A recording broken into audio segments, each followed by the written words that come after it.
I'm Tiffany. And I'm Nate. And we're the Byrams. Been together for over a decade. Have 2 kids. 2 businesses. Our strategy for your best life is to just go with it.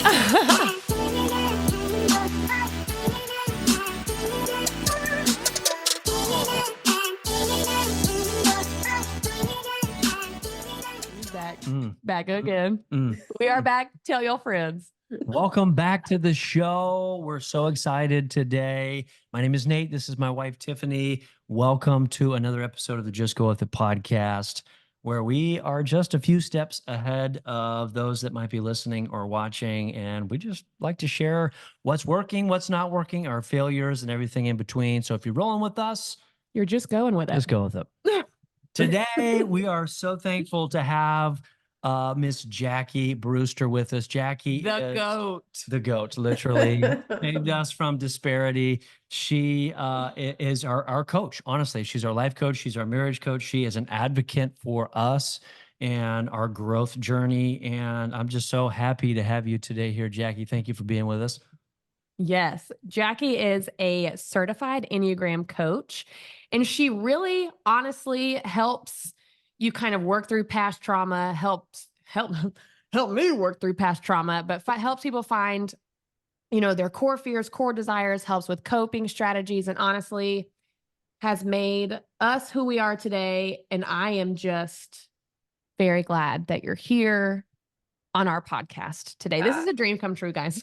I'm so excited to be with you guys. I'm huge fans of you guys. Yes. So this is great. Likewise. We're huge fans of you. That's a question for later on. Who's your favorite? We'll get to that in a minute, but I already know it's me specifically. And this is our second part series. Our first episode of season 2 was kind of breaking the stigma, our total story around coaching and why we just really needed help. We ran into things in our marriage and especially individually that was like, I have reached the end of my bandwidth. There's no wisdom that I have here. There's nobody around me that can help me through this. I just need help. So this honestly is the second part to our breaking the stigma, just about our story as coaching and why it's important to you and for others listening. Honestly, it's been the best thing that we have ever spent money on, put time into, hands down, for sure. So thank you again for being here with us. We're so excited. Yeah. And when we originally started this idea for the Just Go With It podcast, one of the main things was that we hoped that people would get out of this was truly just like, we're just a couple of steps ahead, really, like, in our journey together and individually. And my hope was that we would get to do this someday, of like, get to see the real person that has helped us, that has been with us, that has, held our hand through some of the darkest times and also have seen us celebrate the biggest victories. So yeah. So this is the question I think I want to start with, just because I feel like maybe not so much with millennials, but why do you feel like there is such a hesitation around the idea of like getting help? Yeah, that's a great question. So, for older people, you like how I say that? Yeah. I might be a little older than you all. For us older people, I do think that there was a lot of stigma around it. I think that our parents, it was just taboo. You didn't talk about things and you just moved on from things. So nobody talked about trauma or family trauma or anything like that, really. Everything was just kind of shoved down. So then my generation steps in. So I'm about a little, probably 10-ish, maybe a little bit more, 15 years older than you guys. So mid-40s. Oh, I thought that's just about 2 years older. Man. Oh yeah. Thanks. Thanks so much for that. So think mid-40s. So talking about mid and that age range, it was like, my mom encouraged therapy. She did. So she didn't discourage it at all. Oh, wow. But the rest of my family probably was like, don't go sharing your dirty laundry with people. Like, what are you doing? What are you doing? Then I deep dove into it and I was like, I can't do this anymore. Like, I am not okay. And there's no lifelines I need help. And so my generation, I feel like it kind of started to push back a little bit on that. And then you guys coming up behind us, like there was more freedom in it. And then my kids, Like my kids have been in therapy since they were like 3. I do feel So like that's a new thing. That's why I like said that about like our age Mhm. group didn't of know that. millennials is Mhm. I feel like we're trying to like challenge the, Mhm. you know, Mhm. like a lot of our friends are like, well, like, Yeah. you know, let's get Mhm. help. But they haven't Right. always been like that. Yeah. But I feel like it Right. is a new trend of So if you trying look at social to, media, if we are paying attention to social media or it's my yeah, feed, okay, I understand algorithms. And yeah, so it could be my feed. There's yeah. like conspiracy theorists on Oh, my feed or self-help. Yes. Where is Kate Middleton and Yeah. get you some therapy? yeah. Okay. And I've got some free people like ads in there because I Sprinkled might in. like Yeah. those Yeah. Yeah. flows. So, Yes. that's what my feed looks like right now. So, but in I think social media, I think TikTok, all of, Instagram, Twitter, all of them have given us a platform to be able to be more honest. The other thing I do think that social media has helped with, it is taking off the mask. And I know that we think about like influencers and things like this. Yes, that's one aspect that we are seeing. But there's a whole nother side of social media that is the real and the raw and people just sharing without their makeup on, or, you're seeing tutorials of people putting their makeup on, Yeah. but all of the different things. I think that there is this authenticity that we're seeing Mhm. around, like, we don't have to fake it. We're not faking it anymore. Look what faking it got us. Mm. Look at the mental health epidemic. Look at this. Look Yeah. at where we are, Yeah. right? So I do think that I love the pushback. I would love it as a life coach, but I do love the pushback and saying, like, you don't have to be broken to get help. It doesn't have to be the end of the line to get help. You can start to get curious around yourself in the midst of a good season. It doesn't have to be a bad season. Yeah. A lot of people wait till it's a bad season to be able to, because let's think it, we're all busy people, Mhm. which that's a podcast for another day. Why are we so busy? Yeah. Yeah. Right. What if we Don't weren't? glorify being busy. How are you? Oh, I'm Right. busy. Like, Right. yeah. Yeah. I'm mindful about that because Yeah. being busy, it is like the like stamp of approval for so many. But when you start to do this work, you understand that health actually happens in the quiet, healing happens in the slower pace. Mhm. And so I'm saying a lot of things right now, but No, No, that's honestly, I think that you've touched on a bunch of great points, but that point of desperation in somebody's relationship or their Mhm. marriage where they're like, hey, I need help. Mhm. Like that's step number one, really, Mhm. and where I was. But like, Mhm.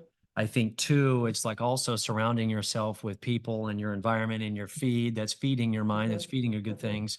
And then, I mean, it just so, I mean, this was going to be my question a couple Mhm. sentences down, but do you think it's important? I mean, even for people just a few steps along in somebody else's journey to Mhm. share what they've learned? I mean, why do you think that's so important? Mhm. Stories are impactful. Stories, they get to the heart of a situation. They help you to see, you feel seen in somebody else's story, and so all of the work that I've done with people, I had to do first. And so part Mhm. of that is the story work, the work that I do with my clients. You guys hear about my real life stuff, Yeah.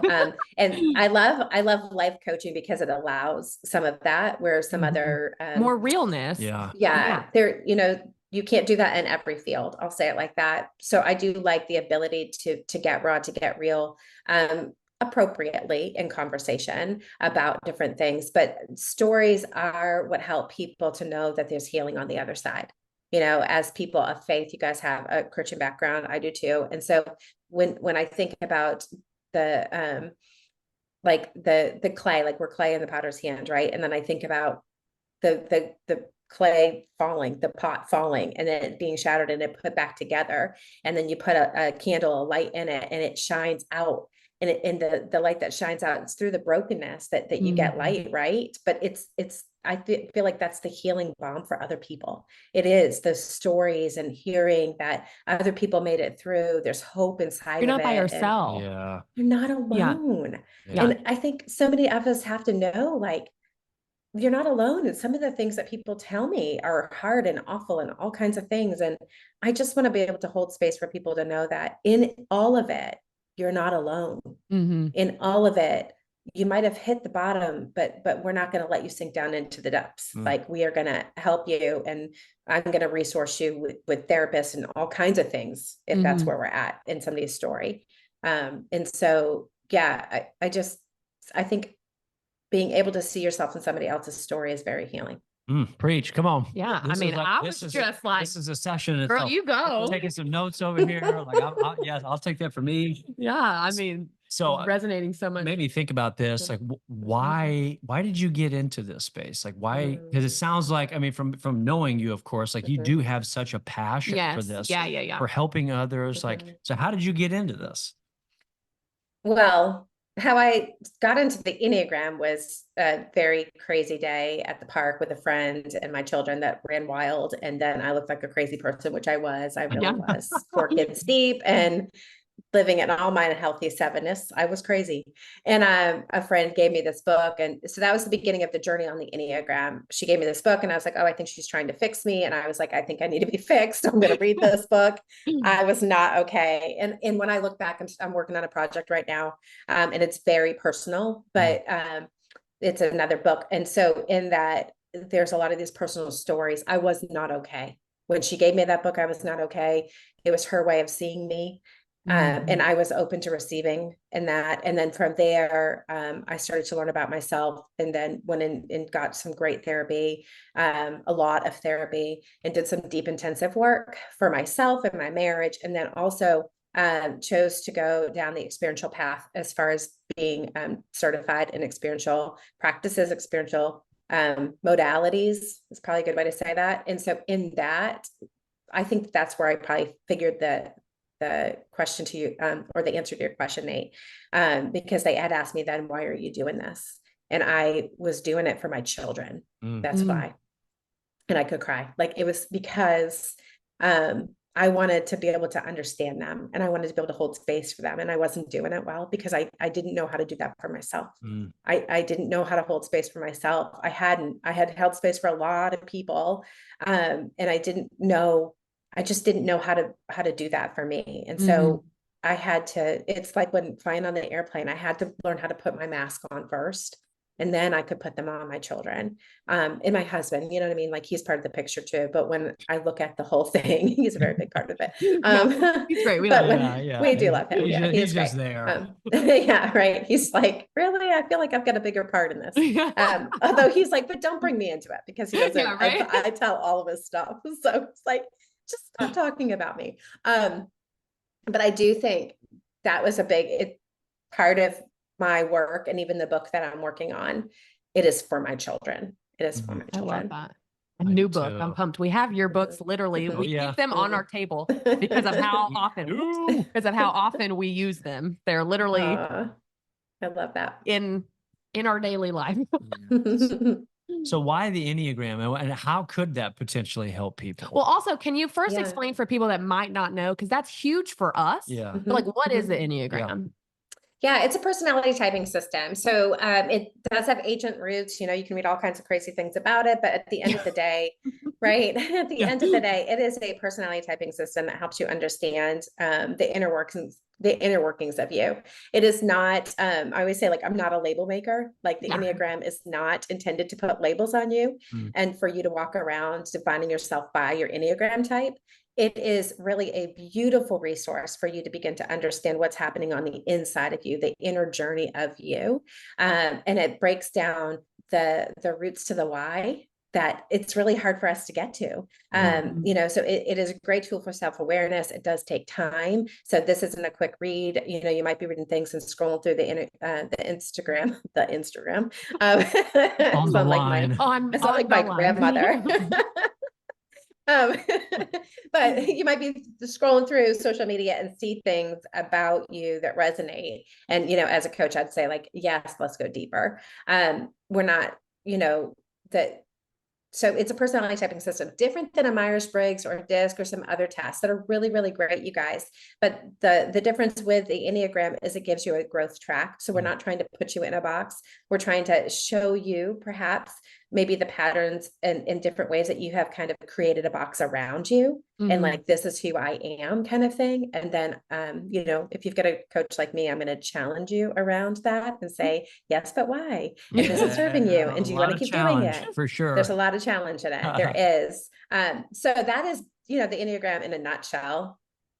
You could read lots and lots and lots of research about it if you'd like to. And then why the Enneagram? I've used a lot of different modalities to learn more about myself. But the Enneagram, it's so in depth that it just met me where I was and then allowed me to slowly go deeper. And I love that. I love the process around understanding my, I just remember when I read the Enneagram 7 and it was in the unhealthy range and it talked about like frenetic escapism. And I'm like, oh my gosh, I am frantically trying to get out of this life that I've created all the time.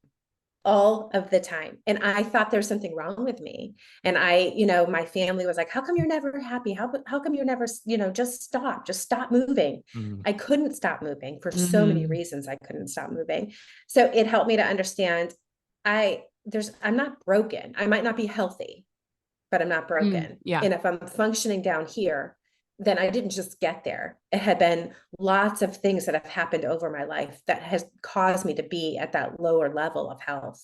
And I was surviving. I was not thriving. I was barely holding on, but it gave me language. And then like a ladder, it like gave me a ladder to climb to get myself out of this, partly through empathy, being empathetic to my own story and understanding and holding space for myself.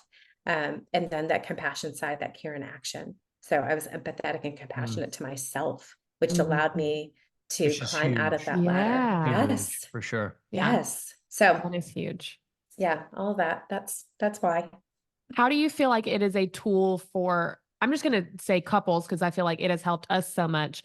How do you feel like it's a good tool for couples to use, how to learn how to effectively communicate or just better themselves? Because I will say, once we learned what number I was, which was took a second, it like changed the game for us. Yes. So I hear that often, or I'll have sessions with people and, they're like, after one session, we feel like we're dancing different together. After a couple of sessions, it's not amazing and better, but it's better than it was. So it offers awareness, right? It offers empathy. And so it offers the ability to attune to another human being that sees the world differently than you. And so both parties have to be willing to do the work. Okay. So it doesn't work if one person's willing to do it and the other person is just not willing to turn towards the other person. So in a healthy relationship, we're looking at two people that are willing to attune to each other and do a dance together where there is an ebb and flow. There's a give and take. I love Brene Brown's books. I love her writing. And one of her, it was probably a podcast that I heard her say this on, but that marriage is not 50-50. It's never going to be equal. So, and I think we've talked, I'm pretty sure I've brought that up to you guys in sessions, but it's never going to be equal. So I think that helps couples to know that this isn't about 50-50 here. This is about this give and take, this attuning to the other. And sometimes one person's going to be at 30 and the other person's going to be like, I can take 70. I got you. And, sometimes nobody can. It's 40 and 40 and we need grandparents to come in and take the 20 because it's not working. Okay. Or the babysitter or somebody. We need a lifeline. So we have to have some lifelines. Phone a friend. Right. Phone a friend. I love it. But when it comes to couples, I wrote the Enneagram in Your Marriage on purpose because what happened in my marriage using this tool and other modalities, but a lot of it is this tool, was the emotional connection that we so desperately wanted, but could not figure out how to get to. And that had to do with us uncovering our own personal stories and our own personal journeys and understanding why we turned our emotions off, why we turned our feelings off. And then the ways that we were trying to protect ourselves from each other, even though we wanted each other. But we couldn't figure out how to let our guards down enough to get close enough to each other because we were afraid of getting hurt. And so from the beginning on, 25 years of marriage, you guys, I'm still married. It works. I promise. Yeah, you got something to say because 25. 25, that's a long time. Is that the silver? It's Right? like, I don't know. The silver I versus the gold. don't know. Let's not talk about the colors. Let's just, it makes me feel really old, but here we are. But so yes, I believe in the work when it comes to couples because of the empathy it offers and then the ability to attune. I'm a 1. I'm a 9. What are you? I thought I was a 2. What are you? A 7. 7. What's your husband? 3. A 3. Okay. 3. Okay. That tracks for me. I feel like us meeting him, that tracks. Well, and I do after discovering like my number, I never really considered it a label per se, but it like made me it shown so much clarity on like, oh, okay, like now I kind of understand why I'm wired the way that I am and why I do the things. Yeah, and honestly, how I can tap into the healthier side of me and like, how I can. And then obviously the biggest thing that you said that really resonated with me was the fact that I got to see life through your eyes. And I feel like that was like the biggest challenge was like I was trying to get you to my level to be like, listen, you need to look at things from my perspective because I think my way is the best as a one. And I was like, oh my gosh, but it's not the best. Like if she does it my way, that means we're going to never have any fun. And The world doesn't need two of either one of us. No. I was like, no. And I remember there was one session where Jackie, you essentially said something along the lines of like, you don't want her to be the same exact as you. Like you're trying to get her to be a one when really she's a 9. And like, that's good. Like you don't want her, like what would, and I think the exercise was like, okay, if you were married to you, what would like life look like? Like, what would your marriage look like? I remember that. Like, oh my gosh. Oh, it'd be terrible. I mean, it would be immaculate. It would be very clean. The house. I mean, Yes. Secrets are coming out here. The house would be small. It would all the time. But he'd be bored as show crap. ready, just in case we were about to put that baby on the market. He'd be bored. He'd be bored. You know it. Yeah. You know it. So if somebody's listening at this point and they're like, all right, sign me up. You guys, all right, you convinced me. Like, I'm ready to do this. Like, what does that first step look like when somebody says, I need help, but I just have no idea where to go? And they might have you, or they might have another coach that's, doing a similar thing to you. What does that next step look like? It looks like reaching out. So, and that comes in a lot of different ways. I get referrals on DM. I get DM'd a lot. I think this week I probably had 5 people DM me about like, hey, I want to start sessions. Yeah, that's, I know. Yeah. It was good. I was like, oh, that's okay. Let's get years of social media work is finally paying off. Yeah. I'm like, but I do get regularly questions on social media. What does it look like to do sessions with you? So social media, if it's me or somebody else that you're looking at, you're interested in the work that they do and they offer coaching, you can start with a DM that just says, I'm interested in what coaching would look like with you. If it's a therapist, that does look different. So if it is, I say it does look different.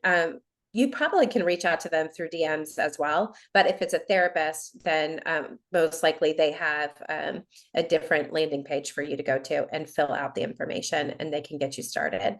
There's a lot of different ways that you can do this, whether you choose a coach or a therapist or whatever. But the first is asking the question and then making sure that it's the right fit. And so some people offer a 15-minute get to know you session. I don't have a lot of those open. I just don't have a ton of space to be able to have those. Every now and then, though, I do, if it's really like, I don't know, I'm not sure if it's a good fit. I want to make sure it's a good fit before I ever take somebody's money, because this is the work that they're going to do, but it's also, it costs something. So that matters to me. But that's the initial, like, let's get started, and then booking your first session with whoever you're going to do the work with. And sometimes I offer packages. So sometimes people just buy the package, and I had one person. That's what we did. I had one person, he bought the package. This is recently. He bought the package, and I get on a call with him, and I was like, hey, hello. It's like a cold call, you guys. Sometimes it's a little uncomfortable for everybody involved when you don't know. And all of my sessions I do everything on Zoom. So I see people from all over the world. And so that first initial call, he was honest, and he's like, so my girlfriend told me I had to do this. I don't really want to be here with you. I'm not really sure I want to do this. And I was like, awesome. You bought a package. So what I'm going to offer is that let's go through the session and see what you think. And then if you don't want it, I'm going to refund you your money because people come to me in all different ways. Yeah. Well, that's a waste of your time too. If you're not there. No. He was. And at the end of that session, I said, I always ask even you guys, would you like to book another session? Because, agency, you guys have the freedom to choose always, whether you want to continue to do the work with the person that you're doing it with or not. And it's okay. And it's always okay for you to say, this isn't working, or I need a break. That's always okay. Okay, regardless of who you're working with. But he said at the end of it, I said, would you like to book another session? And he said, what do you have right after this? And I was like, I have a call. I have a session right after this, but I can get you in next week.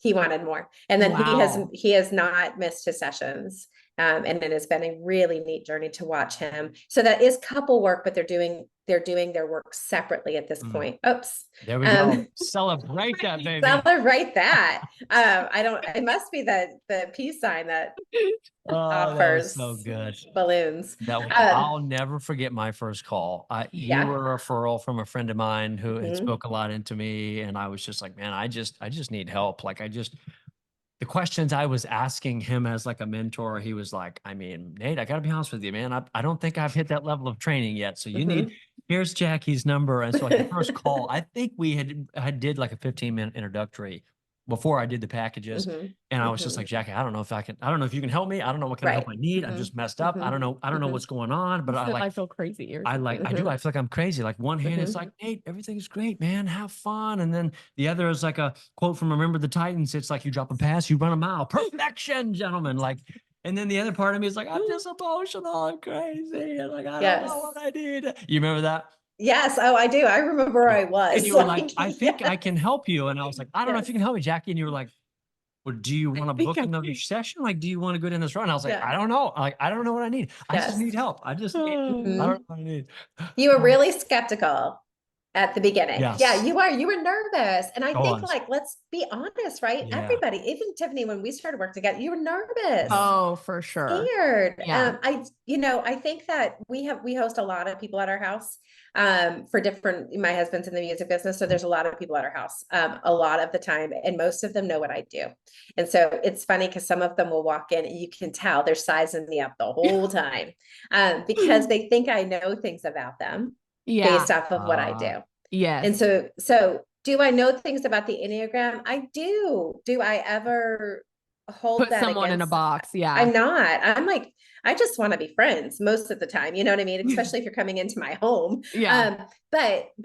So when you are going into sessions with somebody and they have knowledge about you perhaps, or your personality type, I think it is scary because what do they know about me that I don't know about me? You know, or what are they going to uncover about me with me in the room, and I'm going to have to admit it, or I'm going to have to, and it's not always so. I want to neutralize most things with my clients. So this is not like, I need you to admit it. I usually want to bring things up and kind of put it in front of us and just say, like, what do we think about this? What do you see about this? Where are you in this? And so, that would be my hope with anybody that's going to do work with anybody, is that it's not this is who you are, but it's more of this is what we typically see presented in this personality type or whatever. So I always want to be careful that it's not this finger pointed, but I do think a lot of people go into sessions with people assuming the finger point, or just afraid of what they're going to uncover. Well, it was so funny when it's so unknown. It was so unknown for me. Of just like, I mean, I've had basketball coaches and football coaches and baseball coaches and strength training coaches and nutrition coaches. And like, I've had people that coach me before, but like, I mean, this was like, but also like emotions weren't like a thing, like I don't like especially emotions weren't. Man, I mean, discussed. Regardless of upbringing, I feel like maybe I'm just generalizing, but I feel like as a man, it's like, you got to be big and strong. You can't cry. You Always can't don't cry. Emotions. And I didn't know how to process my emotions. I think I just word vomited all over you. So it's good to know that it's common. It's a common, like I was about to say, like, so is that a common occurrence, or was it just like, man, Nate, you were the bizarrest first call I ever had? No, so common. Okay. So he comes home his first like real call, like after the introductory call. Cause I don't know if you remember this from home or where, but he was working from home at the time. No, I think I was in my office. Yeah, I can't remember. Maybe we left the house or like gave him privacy or something, but he comes in our living room. We had just had our son who is now almost 3.5. So this is like, to give everyone a timeline, we've been with Jackie for a very long time. He comes in the living room and picks up Bo and starts sobbing, doesn't say a word to me, does not say a single word, and just starts sobbing. And I'm like, okay, I,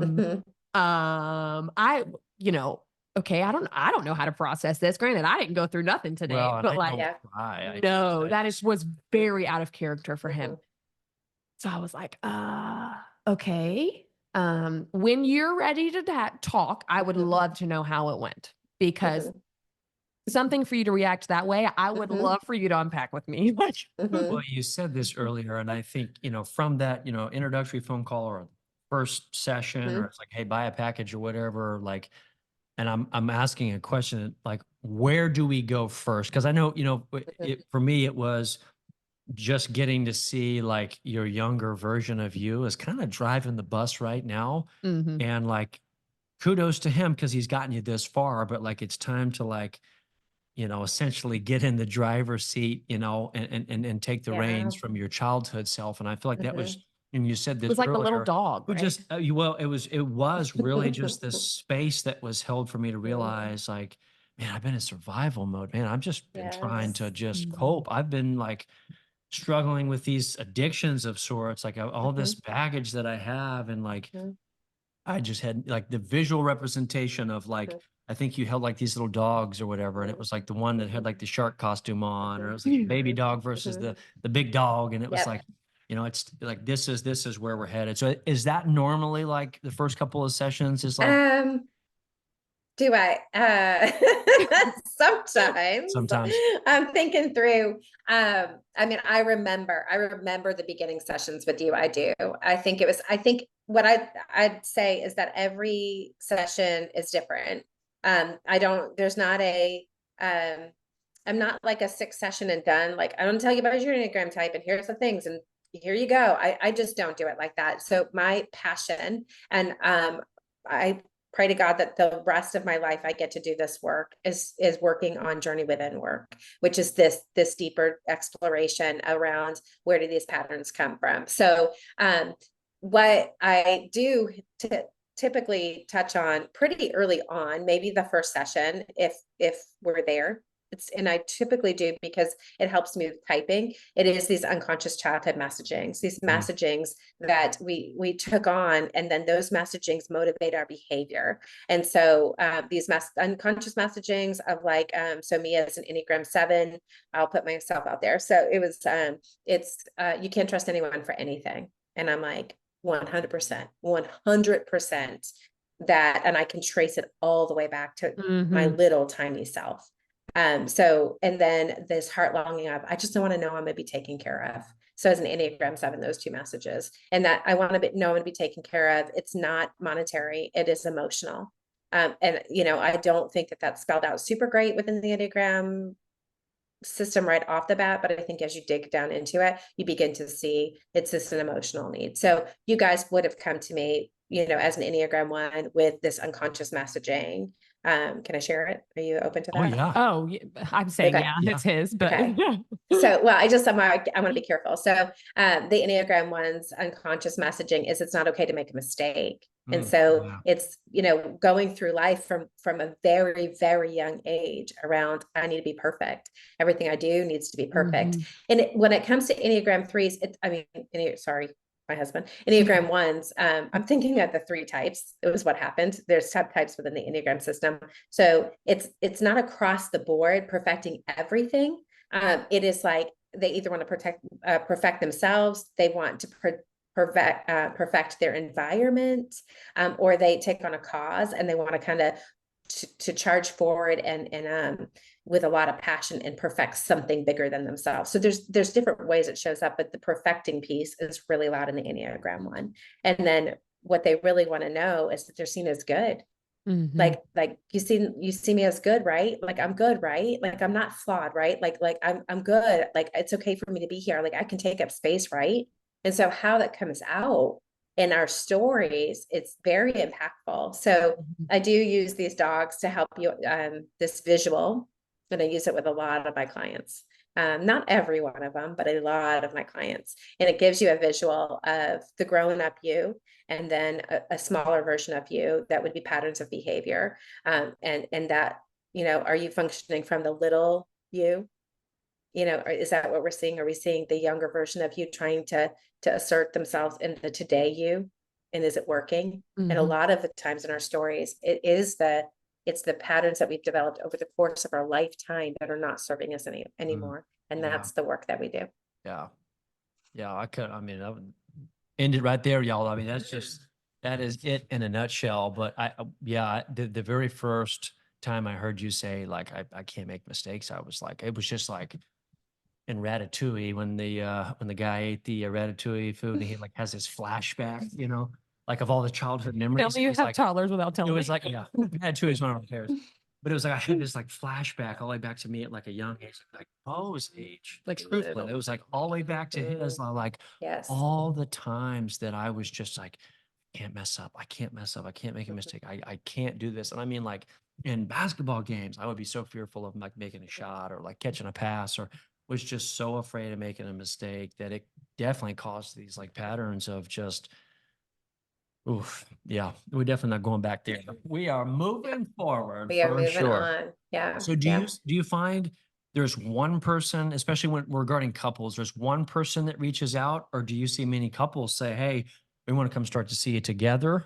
I see a lot of couples together. It really just depends. Right now, most of mine are coming together. Sometimes though, even when they come together, I split them for a little bit.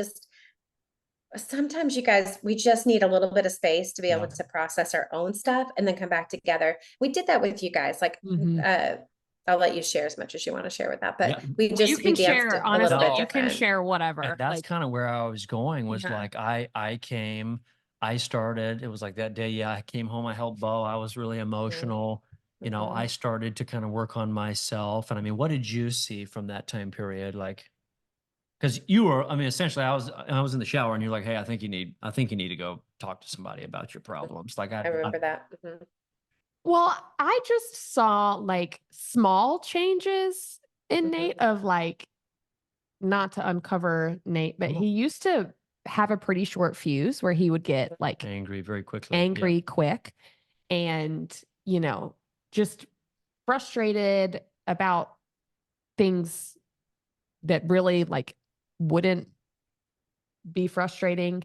But there was a lot more grace given, and I was in a newborn stage, pregnant again. So like Yes, you were. Yes, I was. So needing grace. Some secrets are really coming out here. I was in a needing grace season, and he started giving it to me. Like he started being graceful, started, having a longer fuse, almost really not getting very angry at all. So it was like like 2 + 2 is equaling 4 here. Like the math, it was mathing for me. And then I got to the point where I was just like, she's not doing what I want her to do. She's just got all these problems. And like, look at me over here. To be on a flat I'm wall. working on my problems. And I think there was one day where you were like, you know what? Do you think she would be open to like have a conversation? And I was like, yeah, she's going to be open because she's going to do this. And I remember that conversation because I had to sit with saltines in my lap because I was in my first. Yes. And you were nervous. I remember that. I remember the beginning of all of it with you guys. I mean, I remember all of it, but the beginning of, I remember asking you about like, do you think she would be open? Like, we've gotten this far, but what we're looking at is the family unit at this point. And so let's bring her in and let her have her own voice inside of this, and let me hear her. And I need to know her. That was a big part of the process for you guys. And it had been several months of work. I think he started going in January and I started in April. Yeah. If my memory serves me correctly. Well, it was longer than that. No, because it was like mid-April. Because I had just found out I was pregnant with Sadie, and I found out I was pregnant with Sadie on April Fool's Day. So it was like mid-April, I think, maybe something like that. Yeah, it was like, and then the work, like you guys did individual work, and then we came together and did some together work, and then individual and together. Now we just do together work, unless there's something that comes up that sometimes we still do an individual session if it's something big that's coming up in your world, you know. Tiff needs you probably solo next. He did. But I will say this. It has been really enlightening for me when like some sessions kind of tend to go more solo to the other person. Like there have been a few times where like she throws me under the bus and just brings up a bunch of stuff, and I'm like, oh, okay, all right. So well, we're going there today, you know. We won't mention what those typically are around, but yeah. But the flip side, and I'm sure she could say the same, it's like when you are kind of doing some solo work in the view of the other person, not only is it super attractive that you're growing, like, but you're just getting a glimpse of like, I'm getting a glimpse of like you, I'm getting more empathy. Like you said, like I'm more grace. Like I'm seeing you go to work on yourself and seeing you work through some of these really challenging things. And I'm like, I'm listening to it. I'm looking at it. And so it's like, I don't know, I feel like it does something, like the connection on the inside of me just grows. It's like we get deeper because we're more vulnerable. And like now there's not a whole lot taboo. I mean, there used to be a lot of things. It was like, oh, when we bring this up, you know, yeah, it was just uncomfortable. Well, what's so funny is like to piggyback off of that. We had someone ask us the other day, because again, we're very open about meeting with you, like very open about it, and always have been. Well, you're rolling with us. You're gonna get Jackie's number. Literally, sure. I'll DM it to you if you need it. Granted, she might not want me to. I'll ask for permission later. But this person said, "Is there anything you like? You know, like what do you talk about with Jackie? Like, you know, do you bring?" And I said, "For us, we like have literally had every conversation." It was a loaded question though, and we do get this very a lot because there's so much hurt, frustration, and like resentment that's built up. It's like, well, if I'm going to be talking with Jackie, then like I want to talk about what she's doing to me, and I want to uncover this because that's what I'm, you know, that's what I'm here to do. And that was more of the premise of like, you know, I had said, do you guys fight? Like, can you just bring up anything? Like, and it was like, I mean, there's also been times where I feel like we have almost rehashed a fight with you of like, he said this, and then I said this, and like, how should we have? Listen, we were not saying it. Okay. We were keeping our mouths shut. We were going to go there. But it's like that, you know, he said this, I said this. How should we have handled this? Because obviously it was handled poorly, you know? Yeah. Yes. So people bring all kinds of everything into session. Some have fought in sessions. Some have yelled at me, and it's hard in sessions to be able to hold space for people, but it's people's emotions that are being stirred. And I want to hold space for people, to be able to do their work. And sometimes there's big expressions of emotion that come out inside of that. And I'm okay with all of that. What I think happens is the he said, she said, or things like this. What I can do is just, you know, and I'll use the Enneagram as the tool typically with this. And I use a couple different other modalities, but this pulling apart around he said, she said, okay, well, let's get to the root of what actually happened. And it usually goes back to those unconscious messagings. We've just stepped on each other's toes. We've just hurt each other in some ways. And I've been married for 25 years, and there's still days that I'm like, hey, I'm hurt. Like you just hurt me right here. And he's like, that was not my intention. I didn't even think about that, but it's the way that things get said. Well, even the sailboat thing was, I was finally safe, you know, like use that as an example. But so messaging. Yes. All kinds of conversations come up, all kinds of things happen.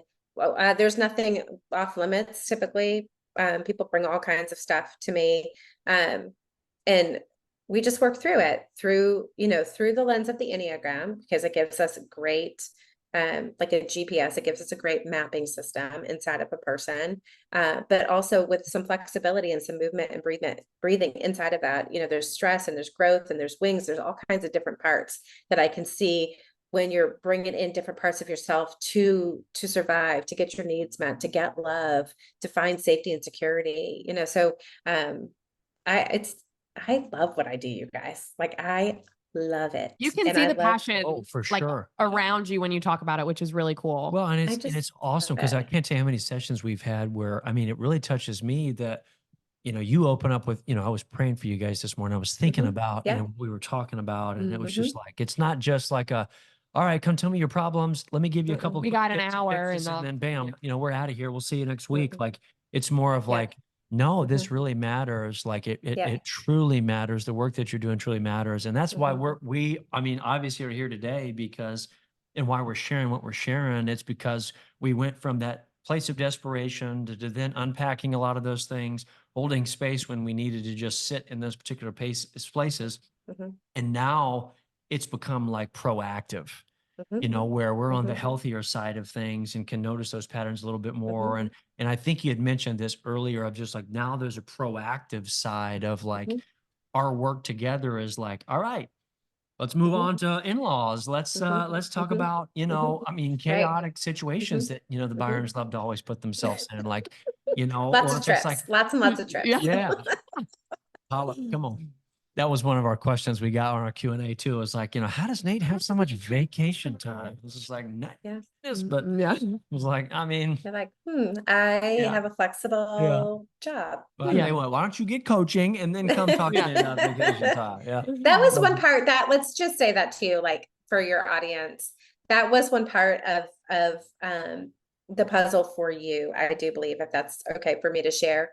Um, oh yeah. you needed permission to have fun, and for you guys together to build a life that you loved and that you wanted to live in, not escape from, was Mhm. one of you guys' goals. Now, did we put that on the board? No, but that has been one of the goals that you guys have actively pursued, was living a life you want to be in Mhm. and not that you have to escape from. Now, the trips are not escapism for you guys. The trips are a part of living the life you want to love.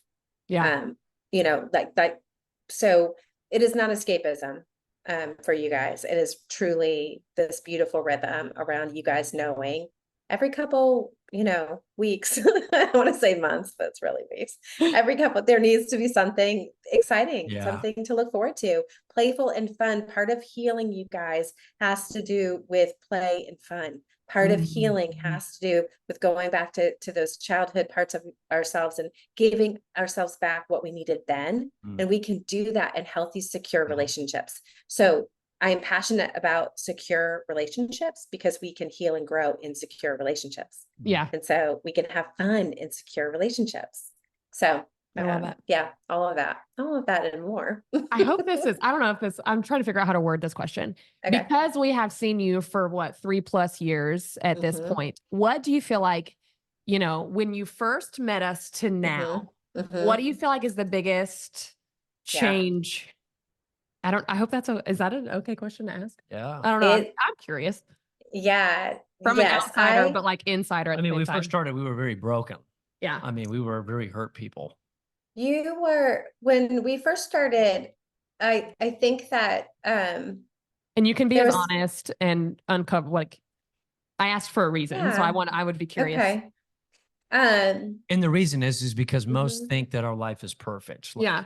mhm, Like we do get mhm, questions around like, you know, mhm, well, what in the world do you guys fight about? Like you guys are mhm, perfect. And it's like, mhm, okay, let's go back to where we were when we mhm, first started this journey mhm, of like, there was nothing mhm, perfect about it. And I Yeah. know perfection because I'm one, right? You know what I'm saying? mhm, I mean, I'm mhm. perfect, baby, but not really. There So I'm was, curious. yeah, well, I think,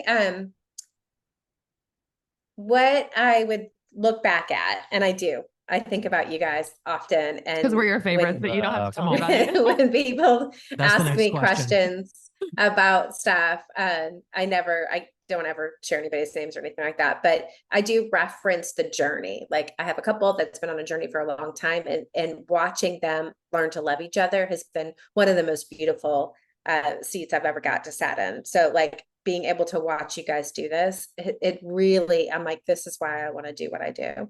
And I don't say that lightly, but you guys both came to the table at different times. So Nate did come first, and then you came, Tiffany. Both of you guys came scared, but not necessarily reluctant. Both scared, but not reluctant. Part of it was afraid of your own selves. I do think, like, you Oh, didn't yeah. know you. It was like there was parts of you that you wanted to be able to express, but you didn't know how to express them because it didn't feel safe to express them, because you guys were kind of stepping on each other in some ways that you didn't know. You were just trying to make each other better, trying to love each other better. And then when you guys started to do this work and you got language that made sense to each person, and you started to understand, like, oh, that's what's happening. This is what's happening. That's what they meant. This is what they meant. I kind of watched you guys do this dance around learning each other. I watched you willingly attune to each other, and it was not always pretty. We'll be honest. It was not always pretty. Well, There was I times mean, that it she was was like, always pretty, but but there was times that I didn't, it was like, I don't want to attune. I don't want to, like, why can't they just do it this way? And that's part of the journey. It's like, it would just be so much easier if the other person would just do what I think that they should do. But you guys both held a posture of curiosity for each other. You both wanted this to work. You wanted a solid marriage. You wanted a life that you loved. You wanted to love your children well. So watching you guys want this was part of it. And so over time, what I witnessed was empathy for each other. What I witnessed was attunement. What I witnessed every time we got on a call is this give and take inside relationship. And there's still tension at times, but there's conflict is inevitable. And we want healthy conflict inside of healthy relationships, because it means that two individuals get to show up, and they get to have a voice, and they get to have agency. They get to be who they want, who they are, and that there's space for them to be that. And also there's space for them to have different opinions and thoughts and ideas. And sometimes there is conflict inside of that, but the repair of the conflict is the most important. And you guys do that well. So when there is conflict, eventually, and it's much faster than it used to be, you guys will move back towards each other to fix it and have fun in the kitchen. You guys will dance, you'll do the different things. You guys, were one of the couples that talked about like thirsty Thursdays, like you wanted connection. And so I think that is a big part of you guys' whole story, is that you wanted desperately to connect, but you couldn't figure out how to do that. And then as both of you guys learned about yourselves first, then you could hold space for you and your other. So you put your mask on first, and then you put your mask on the other. And so that's what I watched you guys do. And I watch you guys do it regularly. So it's beautiful. Come on now. Yeah. So is it perfect? Is it perfect? No. Right? Is it healthy? Yes. I like that. Yeah. I like that a lot. For sure. We talked about your books. Where can, we're going to DM people your contact information, your email, tell them they need coaching for sure. But where can they find you? How can they follow you? Okay. So Instagram's my best. So Enneagram with JB on Instagram. You can DM me there, talk to me there. I'll talk back for sure. You can find me on Facebook. I'm not going to talk to you on Facebook because I can't quite figure out how to, I don't know. Facebook's a different animal. Facebook and TikTok are a different animal. Yeah, I feel like I don't know what happens over there. But Instagram, I'm on. TikTok, I'm on too. Again, it's really just for fun. So if you want to talk to me on Instagram, or you can go to enneagramwithjb.com and you can message me there. You can, if you want more information about signing up for sessions and things like that, you can click the link, and my assistant Becky will help you guys get situated. But that's where you guys can find me. Cool. Perfect. Well, thank you. We love you. Wow. This was another session. Yes, I literally feel like it really was. It really was. Thanks for watching. Thanks for listening. We'll see you next time. Bye.